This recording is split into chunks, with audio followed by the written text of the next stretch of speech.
Hi, I'm Hazel. They say you should forgive your family, but how do you forgive the people who looked you in the eye and chose front row concert tickets over your seizure medication? When I collapsed alone in my bedroom, they were downstairs popping champagne, celebrating my sister's big night. The worst part wasn't that they canceled my prescription. It was that they smiled like I didn't even exist. What kind of mother signs a fax that could get her daughter killed and then posts a picture holding VIP passes? And now, suddenly, they want to talk. But what do you say to people who only hear you after the verdict? But what hurts more is knowing this wasn't the first time. And I still don't know if it'll be the last. Would you like to know how far a family will go to silence the one they were supposed to protect? I woke up to the sound of my own breathing, shallow, shaky, uneven. The sheets were bunched at my ankles, damp with sweat. My pillow was halfway off the bed. That low, fuzzy static sat in the back of my skull like a warning light, an aura. Anyone who's lived with epilepsy knows it. You don't need a clock when your brain becomes one. It was 6:42 a.m., on the dot. My seizures liked routine. I sat up slowly, trying to fight the dizziness that came with it. My hand reached instinctively to the drawer next to my bed, where I kept my daily meds. I unscrewed the cap, empty. That wasn't right. I always kept track. I checked the bottle again, even tipped it upside down. Not a single tablet. Confused, I padded barefoot into the kitchen. My mom was already there, sipping coffee, scrolling on her iPad like any normal Tuesday. I didn't say anything right away, just opened the cabinet where we usually kept my refill bag. Gone. "Mom," I said, voice dry. "Did my seizure refill come yet?" She didn't look up from the screen. "About that." I waited. "We had to cancel it. Insurance stuff." "You know how it is." She waved a hand like I was asking about switching laundry detergent brands. My stomach dropped. "You what?" My voice cracked. Not from emotion, pure confusion. "Why didn't you tell me?" She finally looked at me, only briefly. "Well, Callista's concert is this weekend, and the VIP tickets were more than we expected. We had to move things around. It's not like you have a seizure every day, Hazel." It was too surreal to be offensive. For a second, I thought maybe I'd misunderstood, that maybe this was some weird early morning dream. But then my dad walked in, coffee in hand, and added, "Just take half doses. It's not like you're running a marathon." I stood there in my own kitchen, next to a granite countertop we couldn't afford without insurance discounts, and realized they did this on purpose. They made a choice. Callista walked by right then, all eyeliner and curls, headphones in, and humming to herself. She didn't even look at me. Back in my room, I called the pharmacy. The woman on the other end was kind but firm. "Your refill was canceled by the primary account holder," she said. "I can't override it without their permission." My jaw locked. "I'm 20. I'm legally an adult." "I understand, miss, but the plan's still under your mother's name." I thanked her and hung up before she could apologize again. My phone buzzed with a new notification. I opened Instagram. "Dreams do come true. So excited for the At That Neon Soul tour. Thank you, Mom, Dad. #VIP access. Best parents. #blessed. Callista, of course. 2 tickets, front row." The post was time-stamped exactly 5 minutes after the refill was canceled. I stared at the screen for a long time, then turned it over. Face down. The rest of the day passed in blurs. I skipped class. Couldn't focus anyway. Tried to talk to my dad again, just once. He told me, "Stress makes your condition worse. You should calm down." At dinner, no one said a word about it. Callista talked about what she'd wear to the show. Mom asked her if she needed her hair done professionally. Dad chimed in about parking near the arena. I didn't speak. I couldn't have if I tried. My hands were shaking under the table. I held them together in my lap, trying to keep them still. By 9 p.m., I was in bed, curled sideways, blanket over my head like it could block out the world. My heart thudded out of rhythm. Not from seizure activity, just panic, just betrayal. There's no medication for that. I tried to write. I journal when I can't process things aloud. But the words wouldn't come tonight. Instead, I opened an old entry from 2 years ago, when I first got my prescription. Mom said we'd always put health first. Said no matter how tight things got, she'd never risk my safety. Guess we all say things we don't mean. Around midnight, the memories started surfacing, times they skipped my checkups. When Mom gave my emergency fund to Callista for her cheer camp. When I had to ask a friend to buy my seizure alert bracelet because it was out of budget. This wasn't the first time. I stared at the ceiling. The fan spun in perfect circles. My brain didn't feel that organized. It felt like it was short-circuiting. The aura came back, stronger this time. I clutched my pillow and counted. 4 seconds, 8, 12. It passed. I checked my glucose monitor. Not because I needed to, but because it gave me something to control. Maybe I'll be lucky and wake up tomorrow. The ceiling above me shifted in and out of focus. For a few seconds, I couldn't tell if it was morning or just another version of dark. My cheek was pressed to the cold tile floor, and the pain running down my left side told me I'd had a seizure sometime in the night. I moved slowly, testing each limb before trying to sit up. My muscles screamed with protest. The air smelled faintly of old detergent and cinnamon from the candle I forgot to blow out. That candle was now on its side, wax hardened against the baseboard. Dragging myself toward the bed, I used the dresser to pull myself up. My legs wobbled like branches in wind. I sat on the edge of the mattress for a long while, not crying, just waiting for the fog to lift. It didn't. When I finally made it to the kitchen, the house was already alive. Dad was watching the news, half listening while scrolling his phone. Mom had her hair wrapped in a towel and was blending a smoothie. I said nothing at first, just stood there, leaning against the counter, arms crossed. Then I spoke. I had a seizure last night. Mom didn't even turn around. Did you eat enough yesterday? Dad glanced at me but said nothing. His eyes dropped back to the phone. I'm serious, I continued, voice firmer. I woke up on the floor. Mom poured the smoothie into her pink Yeti cup. Well, Hazel, when you forget to take care of yourself, these things happen. Maybe lay off the caffeine. And don't skip meals. Skip meals? I hadn't eaten dinner because I was afraid of triggering a seizure on a near-empty dose. But none of that mattered here. Logic didn't live in this house. Image did. Are you hearing yourself? I said, quieter now. I didn't skip anything. I didn't have my medication because you canceled it. That's not fair, she snapped, finally turning. We had to make choices. Life isn't always convenient, Hazel. Dad finally spoke. You're bringing too much drama into the week. Callista has enough on her plate without you spiraling. It took everything I had not to scream. Instead, I stared at both of them. You think I'm doing this for attention? No one responded. I walked away. Back in my room, I sat down on the floor. Not because I was weak, but because I needed the ground beneath me. Needed to feel something solid. Bits and pieces of the night flashed back. The lights, the static behind my eyes, the way my shoulder hit the dresser on the way down. I remember clutching at the floor, trying to reach the nightstand, but failing. Then, nothing. Just dark. No one had checked on me. No one had even noticed. Callista, from what I later saw, had been live-streaming her concert wardrobe options. Her voice shrill with excitement as she twirled in outfit after outfit. One clip showed her dancing in the hall, my hall, at the exact time my seizure must have happened. While I was unconscious, my sister was modeling. While I convulsed alone, she was talking about whether her heels clashed with her dress. I opened my laptop and started typing into my journal. They won't come unless I bleed on the floor. I paused, then kept typing. Apparently, even then, it would depend on whether the carpet stains. I closed the screen. I couldn't sit still. I needed answers. I grabbed my phone and dialed my neurologist's office. The recording reminded me it was Saturday.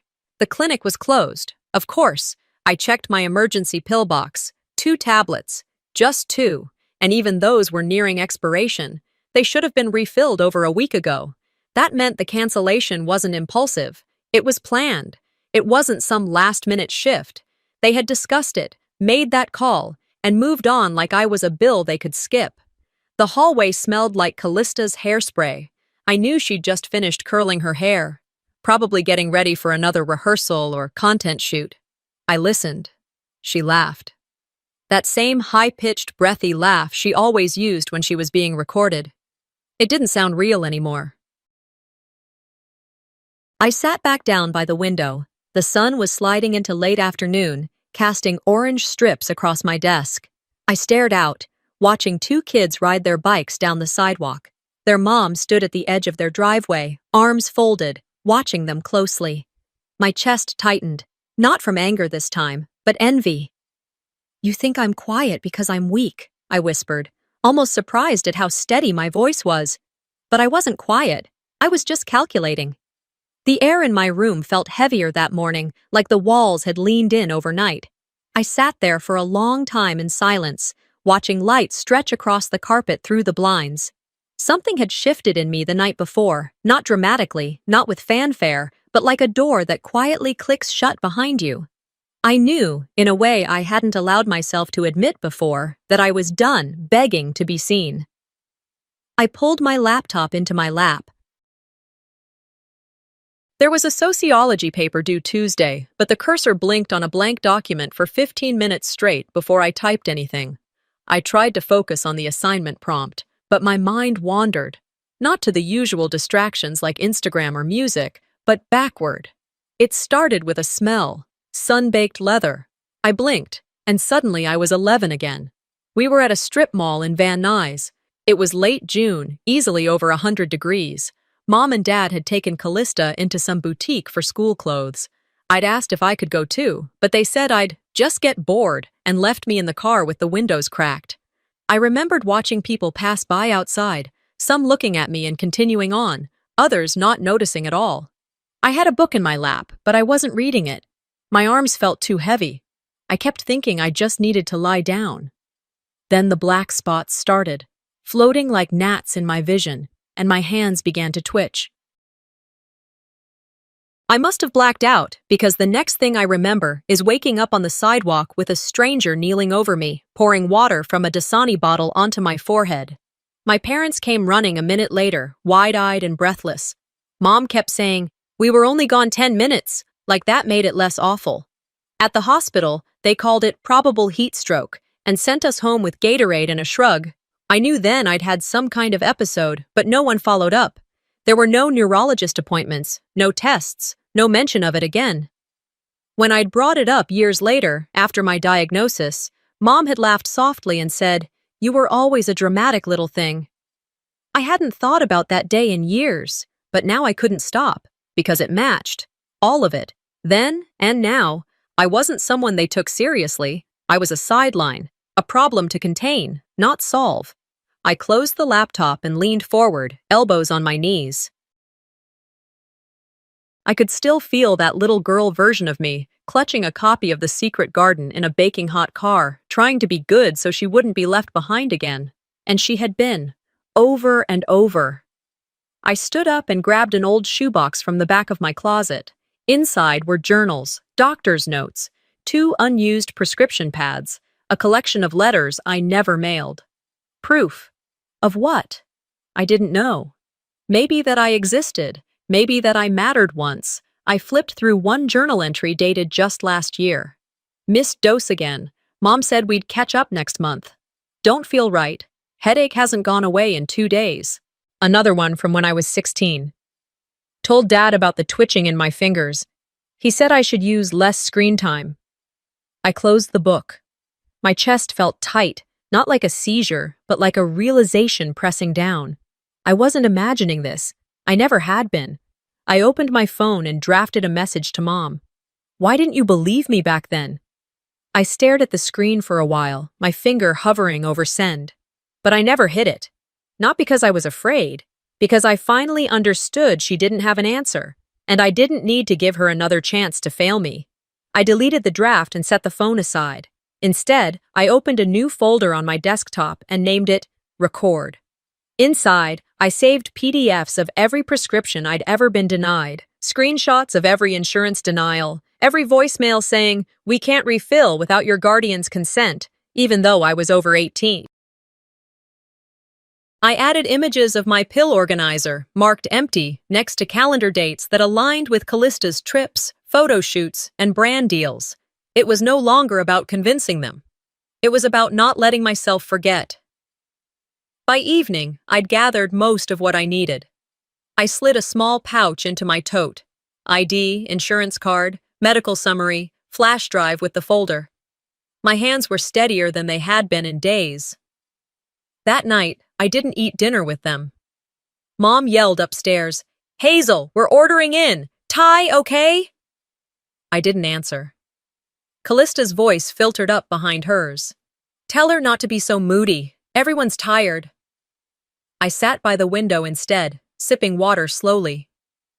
Outside, porch lights came on one by one like fireflies in rows.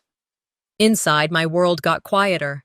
I said it aloud, not to anyone, just to the air around me, the same way you might talk to a ghost. "That was the last time I nearly died for your comfort." And I meant it. The reflection in my mirror didn't blink for a while. I just stood there, toothbrush idle in one hand, the other gripping the edge of the sink like it might fall away from the wall. There wasn't anything extraordinary about that Monday morning. The sky outside my window was clean and blue, like California in early May often is. Birds chirped in the oak tree outside our kitchen. I could hear Callista's voice from down the hall, laughing at something on speakerphone, probably her manager, but inside me, things had rearranged.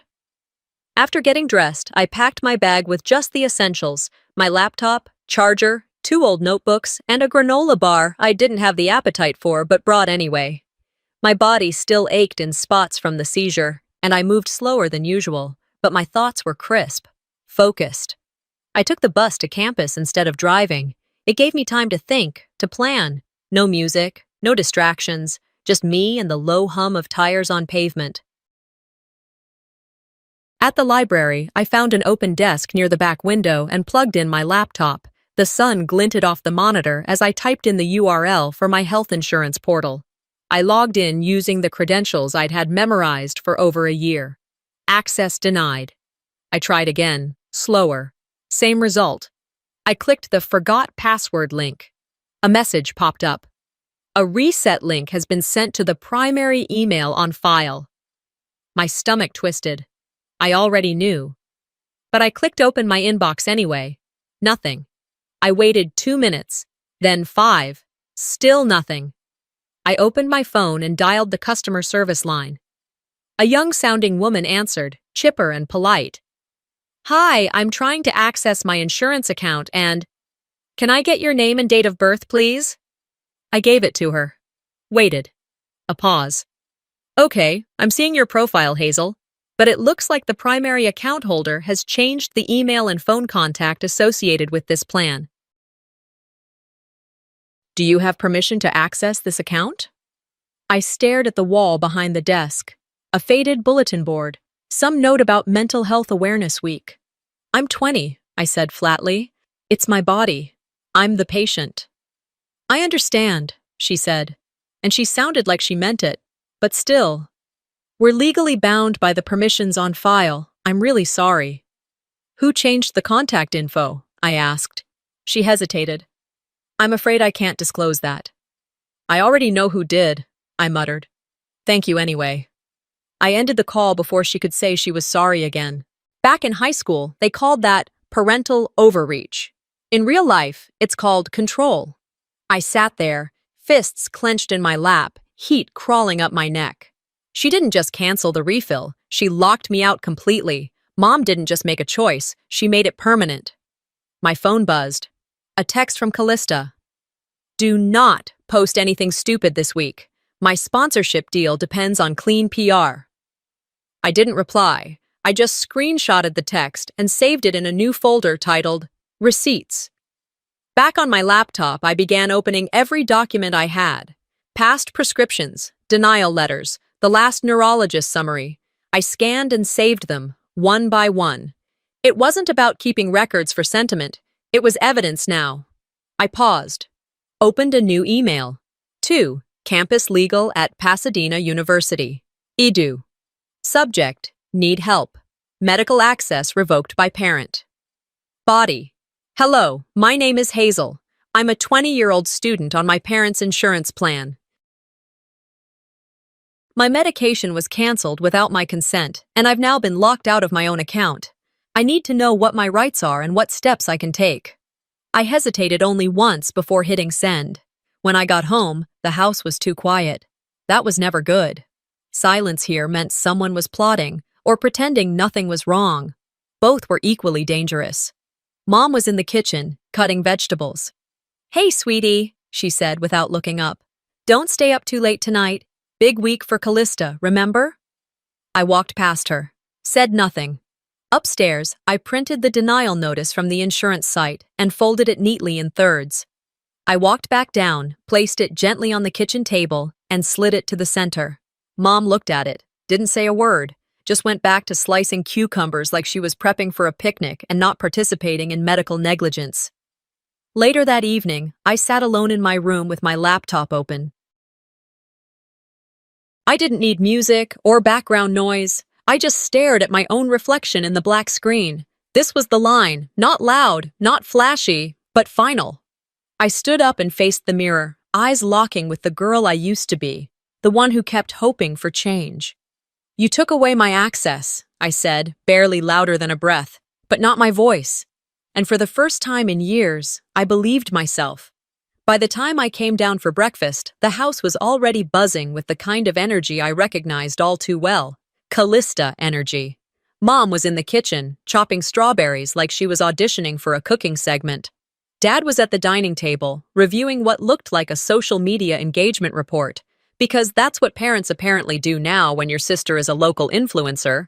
I didn't even sit down. I wasn't hungry, not for food, and certainly not for another performance of perfect family theater. That's when my phone lit up with a message from Marin. "Turn on Channel 7, now." I stepped into the living room and picked up the remote. As soon as the screen came on, I saw her, Callista, flawless as ever, seated in a velvet chair, sunlight catching the glint of her styled curls.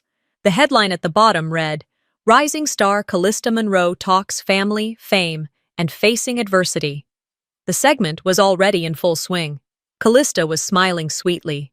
The reporter leaned in, asked something about what grounds her. "My family," Callista said with a soft sigh. "We've been through a lot lately. My younger sister's had some challenges, but we're doing everything we can to support her." I froze. Then came the voice I recognized even more than my own. Mom's. The show cut to a pre-recorded clip. "She's always had trouble handling pressure," Mom said gently. "We're just trying to help her the best we can. We love her. But sometimes love means hard choices." Hard choices? I sank onto the edge of the couch, heart pounding. They were rewriting history on live TV, framing me as the unstable one, the liability, the burden they had lovingly endured. "Hazel?" Mom called from the kitchen like nothing had happened. "Do you want some fruit?" I didn't answer. I couldn't.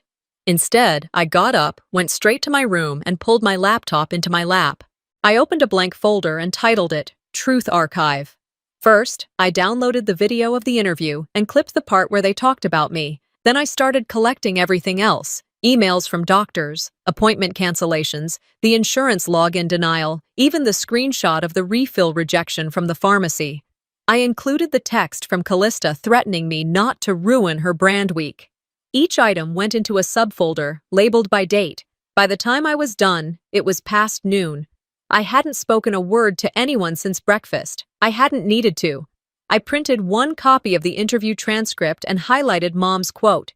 Then I wrote one sentence across the top in red pen. "Don't make me prove what you did."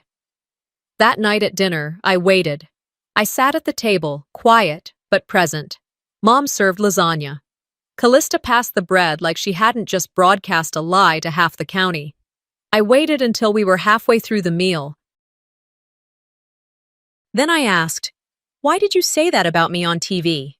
The silence was instant, like someone had cut the audio feed on our lives. Mom didn't look up.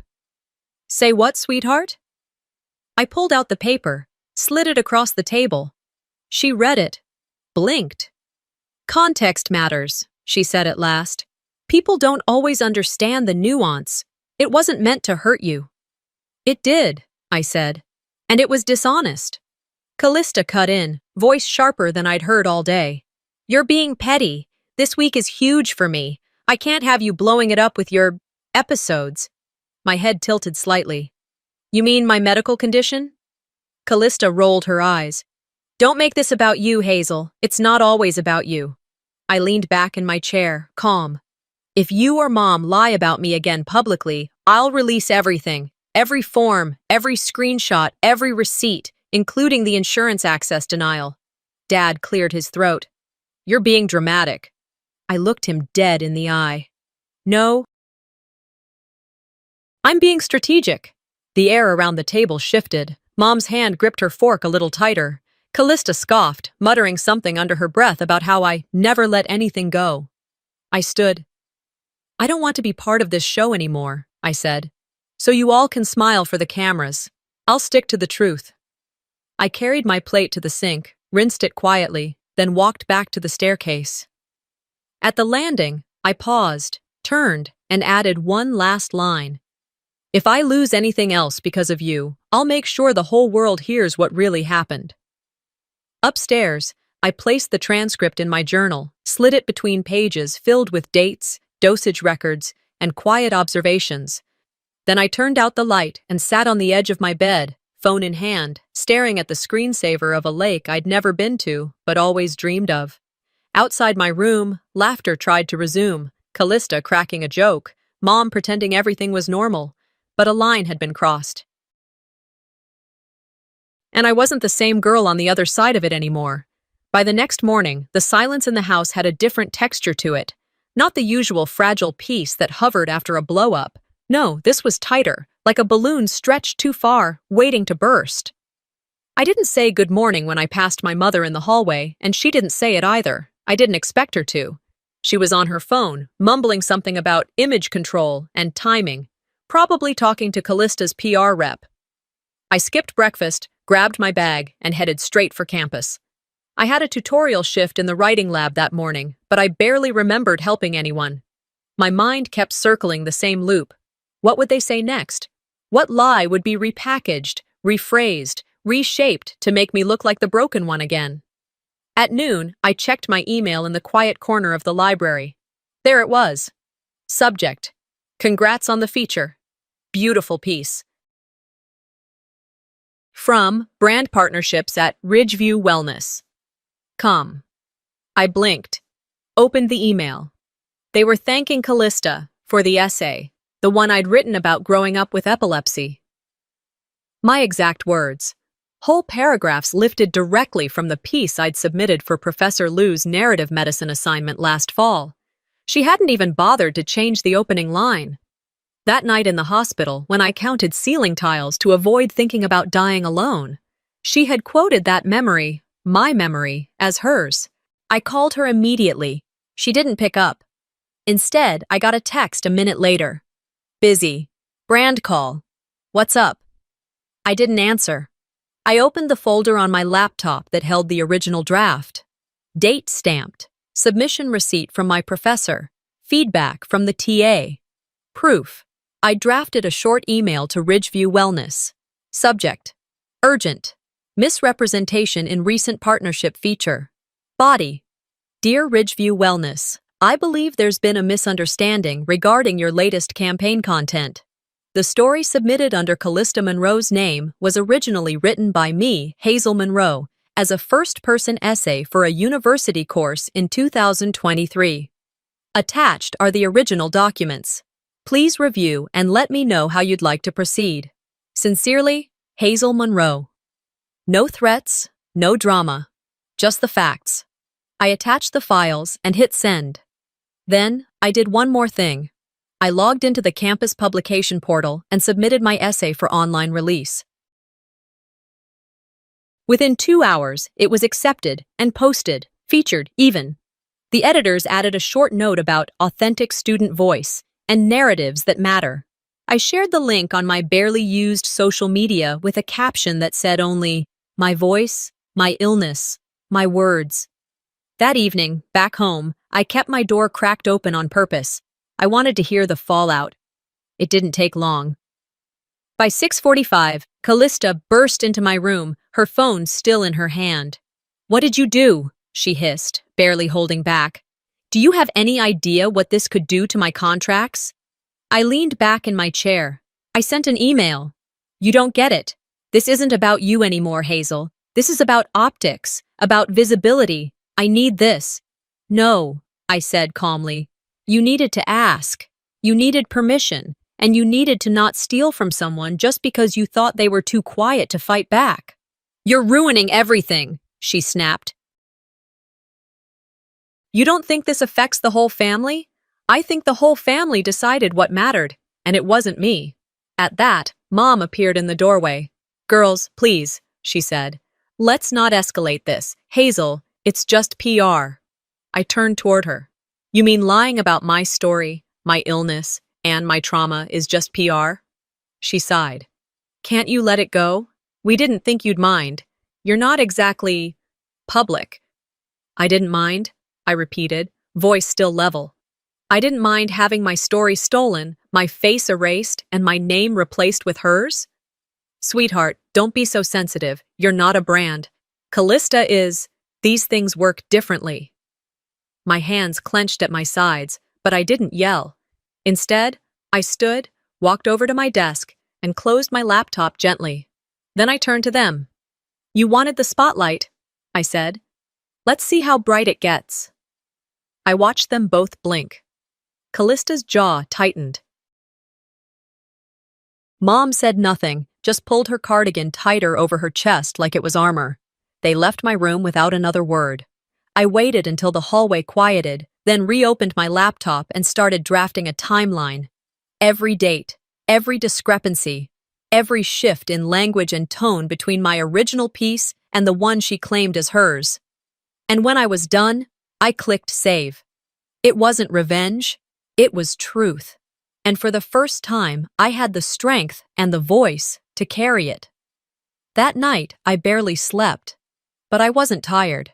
The kind of energy running through me wasn't caffeine or adrenaline, it was something sharper, something steadier. For the first time in years, I didn't feel invisible. I felt like I had the floor. By mid-morning, my phone was already buzzing non-stop. I figured someone had seen the College Journal repost, or maybe the sponsor had pulled the campaign. But it was something else entirely.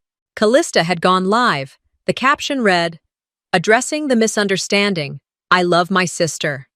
I didn't click it right away. I let it play muted while I brushed my teeth. She was crying. Of course. Her makeup was perfect, the lighting soft. I unmuted just long enough to hear. "This has all been a huge misunderstanding," she sniffled, staring directly into the lens. "Hazel's been through a lot, and we're trying our best to support her. I love her so much, but this public shaming? It's unfair to everyone." My jaw tightened. Back in my room, I sat on the edge of the bed, watching the comments scroll faster than I could read. Half the viewers were sending her heart emojis and telling her how brave she was. The other half weren't buying it. Didn't she say last week that Hazel needed to stay in her lane? Where's Hazel's voice? Where's the actual essay? Let's compare. I didn't post anything right away. I waited, let the dust swirl a little longer. Sometimes you don't need to shout. You just wait long enough for someone else to stumble. I didn't have to wait long. By early afternoon, a clip surfaced from 2 months ago, a live stream. My cousin Ava, 14 years old and chatty like most teenagers with a ring light, had accidentally let something slip. "Callista got VIP tickets," she'd gushed, flipping her hair. "My aunt said they had to skip Hazel's meds to afford them, but it's like once in a lifetime, right?" The clip had maybe 10 likes when it first surfaced. Then someone reposted it with subtitles. Then someone else overlaid Callista's crying apology on top of it. Then a third person slowed the audio down and added receipts. By 6 p.m., the video had 2.1 million views.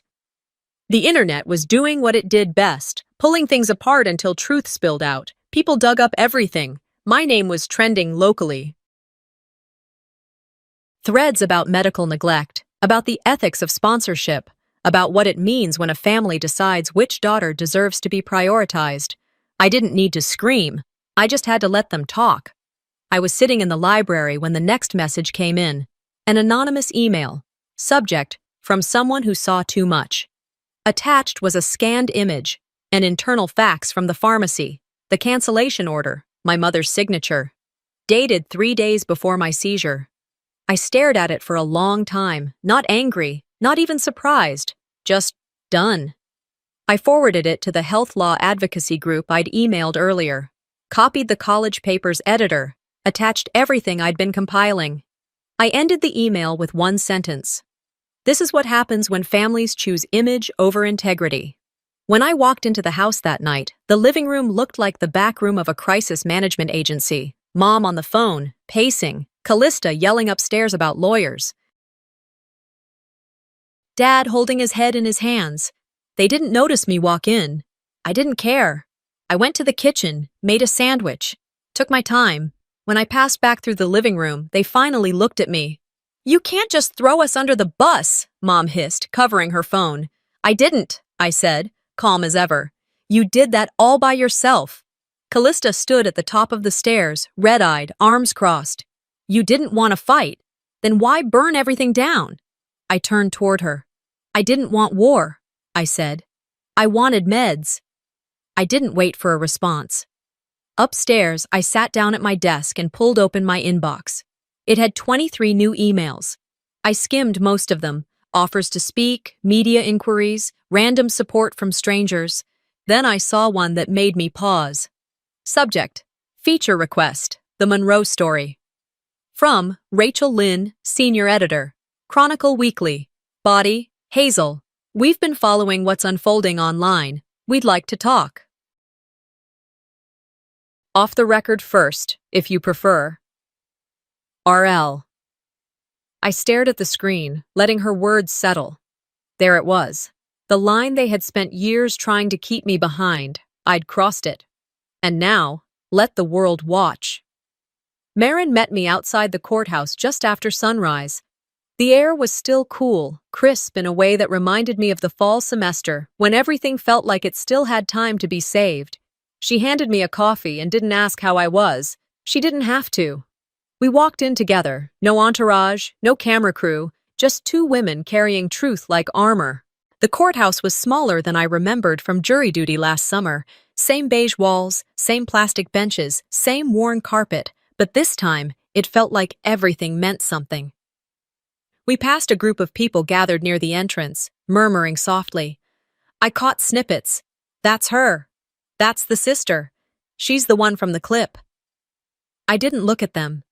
I kept my eyes forward. Inside the hearing room, my parents were already seated.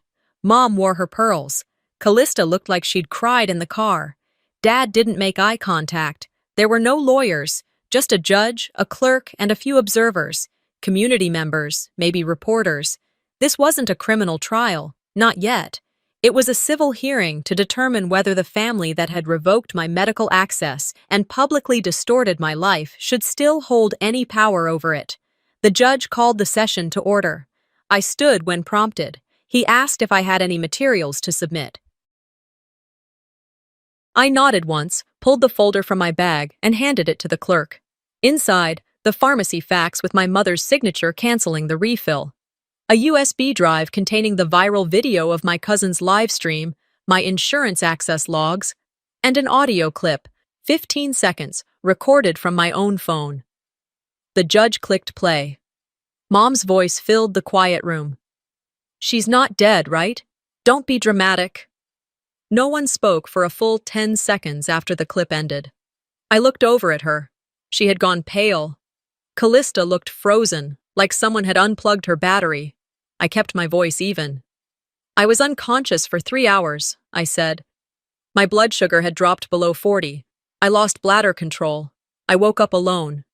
That same night, they popped champagne to celebrate Callista's concert tickets. I paused, letting the weight of that sentence settle.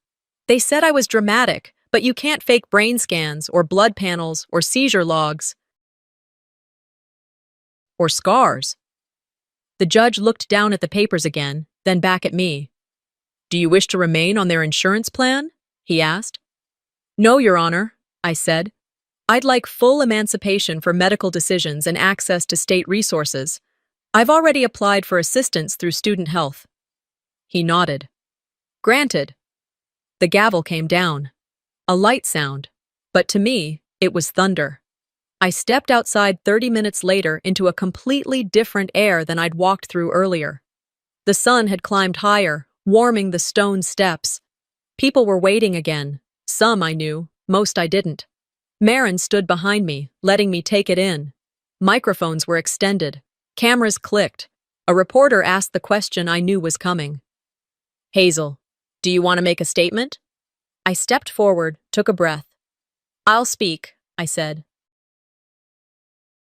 "But not for your headlines." I looked at the woman who had asked, then beyond her, to the young girl holding a sign that read, "Believe Chronic Voices." I pointed. "I'll speak for her, and the others like her, the ones still unheard." And I turned, walking down the stairs not with anger, but with clarity. The rest of the day moved like a flood. My phone didn't stop buzzing. The Chronicle Weekly article was already live. Health advocacy groups reposted it. A state senator shared it with a quote about the need for reform in parental insurance control for adult dependents. Emails poured in, messages, invitations. But around 4 p.m., I shut it all off. I logged out, put the phone face down.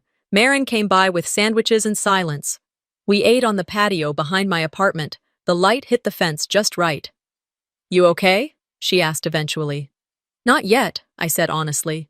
"But closer." She nodded. I checked the mail before she left. Inside was a plain envelope. No return address, but I knew the handwriting. I opened it slowly. A note. From my father.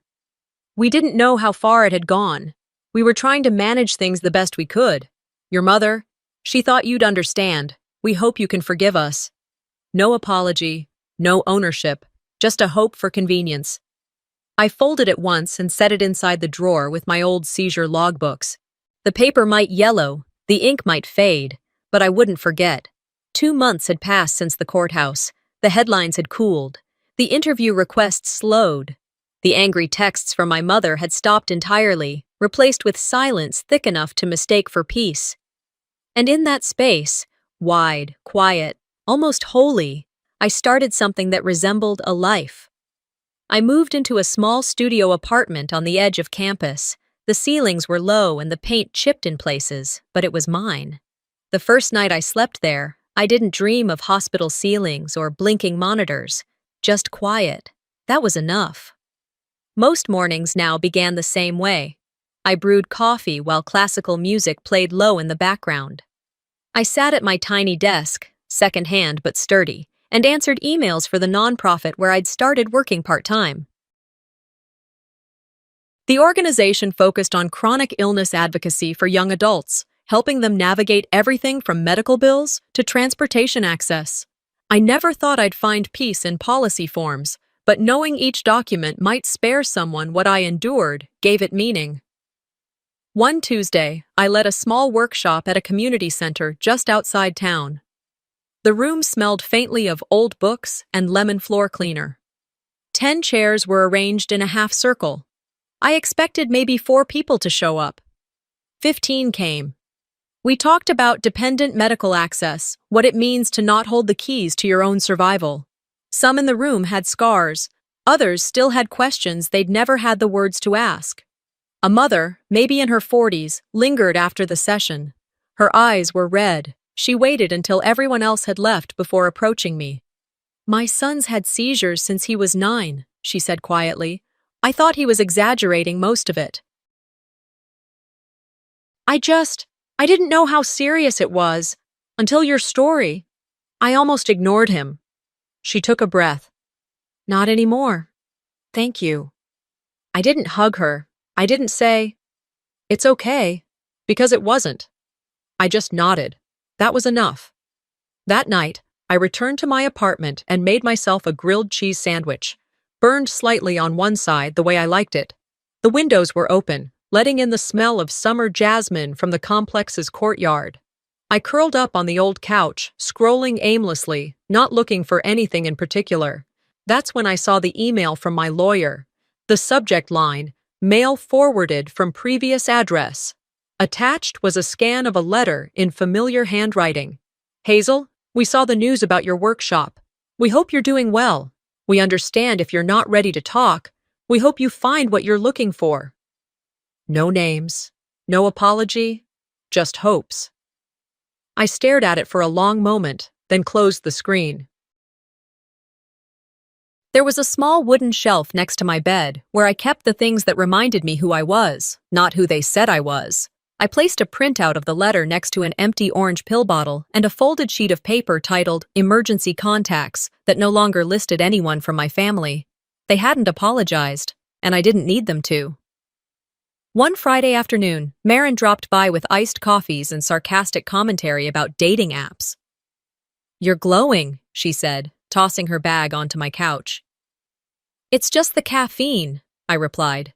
She laughed, took a sip, and said, "No, you're doing it. You really are." I looked out the window for a moment. "I still hear the echoes sometimes," I said softly. "The things they said, the way it felt to be optional." "Yeah," she said, "but now you know those echoes aren't yours." I nodded. "Exactly." Later that night, I opened my laptop and drafted a post, not for press, not for applause, just for the people still living in the fog. They called me dramatic. They said I was too sensitive. They told others I was unstable. But I'm still here. I survived. And I speak for those who are still being silenced. That's enough for me. I hit publish, then closed the laptop. Outside, the wind shifted through the jasmine again. Inside, everything was still. And I was free. Sometimes the loudest strength is the one that chooses truth over revenge. Hazel didn't expose her family for sympathy. She did it to reclaim her voice, her story, her life. This wasn't just about medication. It was about value, who gets protected and who gets sacrificed in silence. So let me ask you, have you ever had to fight for your place in your own family? If this story moved you or made you think of someone you know, leave a comment below. And don't forget to subscribe to the channel for more real, emotional stories like this one.